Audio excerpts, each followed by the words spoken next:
Nicole lived a dramatic life. I think we all can agree on that. And if you worked for her, you were pulled into the chaos. And here to clear up some of the mysteries surrounding Anna Nicole's life and her death is her former personal assistant. Please welcome to AM Northwest, Nathan Collins. Hi, Nathan. Nice to have you here. How did you become Anna's personal assistant? Anna went to Palm Springs one day. I was working at a bar and met her and fell in love with her, and she fell in love with me. And so you guys hit it off as friends? Oh, yeah. Oh, yeah. When you say fell in love with her, that's what you mean. You were friends. You weren't lovers. Yeah. Okay. No. Because you have to keep track of that. So, okay. So what did you do for her? What does a personal assistant do? What do you do for Anna Nicole? You know, a day would consist of just laying in bed with her and watching TV. She loved Fear Factor and Jerry Springer. Did she really? Yep. So you didn't make calls, set up appointments, you hung out with her and watched TV? I even took her to dancing classes at the Arthur Murray studio, and every time she was in the tabloids, you know, they'd call me for the info. And she was okay with you talking to the tabloids? Oh, yeah. Well, she'd tell me what to say. So. Did you live in the house with her all the time, or would you just come during the day? So you were in the house with her all the time? I had my own bedroom on the opposite side of the house. And you were her assistant after her reality show went off the air, right? Okay. Yes. And it seemed to me, and clear this up, she seemed to be high or medicated or something. She never seemed to be sober. Was she on something a lot? She was on a lot of pills, a lot of medications for different reasons.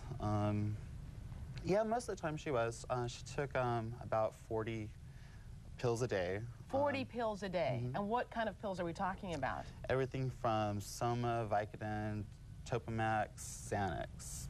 Did you ever worry that all of it, because clearly these weren't all necessary, were they?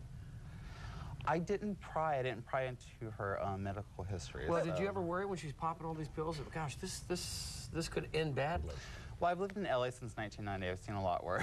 Actually. Really? Yes. So did you see her have any overdoses during the time you were there? Nope. None? Nope. And were all these pills prescribed to her, or were they to other people? Were they to her under different names? Under different names. Most of them were under an alias. She did have some under her legal name, which was Vicki Lynn Hogan, or Marshall. Some was under Howard's name. Now, she was, her son died just about a year before she did, or not even that, no, just a few months. But she had the son, and then her daughter, Danny Lynn. What kind of mother was she? She was great. She was like your best friend. She loved Daniel more than anything in the world. And she was very caring. She was very thoughtful for him. But did she get him drugs as well? Or no. No. Oh, no. I got to believe, this is the question I ask. Howard Stern seemed to be an enabler, that he enabled her to get all these pills. Is that what you saw? I mean, what did you see as their relationship? Were they lovers? They had been at one time. She was pretty much lovers with a lot of people. She was not exclusively dating a single person. So you could call him an enabler. You know, you could call me an enabler too, because I didn't try to intervene. And when you said you saw a lot in LA, but when someone's popping all those pills, at any point you say, I need to get her some help? Yeah, you do think it. I thought it, but at the same time I also thought, well, she's been doing this for so many years. You know, it was my own ignorance. Well, what about her relationship with Larry Burkett? He's the father of her baby. Did they have a real relationship, or was it just a quick fling? I mean, what was their story together? They had been dating for a couple of years. Larry loved Anna so much. Anna had a very love-hate relationship with him. You never knew what side of the fence you're going to be on with her from day to day. And why then on the birth certificate for Danny Lynn, why was Howard K. Stern's name put down as the father and not Larry Burkett? And why do you think there was this custody battle? You know, I'm not sure. We all knew from day one that it was Larry's baby. Anna knew, Howard knew, Larry knew. We all knew. Is this another part of Howard's control? It was Anna's. It was totally Anna's control. Anna had some good brains on her. Was she worried about who might ultimately end up? Well, that would foretell that she feared her own death. But because the baby, Danny Lynn, stands to inherit the Howard K. Marshall estate if Anna's estate is successful in those lawsuits to claim that inheritance. So that's a very wealthy baby, potentially. Potentially. And did she potentially. think about that? I'm not sure. I honestly don't know. What I about mean, what about Howard K. Stern? Did he think about it? well, you know, I looked at the whole thing with a bunch of outrage for people's lack of compassion for this baby. You know, she had just lost her brother and then lost her mother, and I felt like she was being kidnapped and held in the Bahamas from her real father. And you know, it was hard for me to think, you know, this child has only lived for 6 months, and already she's had her entire family lost. You know, they were fighting over her and her money. Yeah. So how Howard Stern, is he profiting off of her death at this point? I've heard stories from insiders in L.A. Well, that he is. That he has. That he has. That he did profit off of her funeral.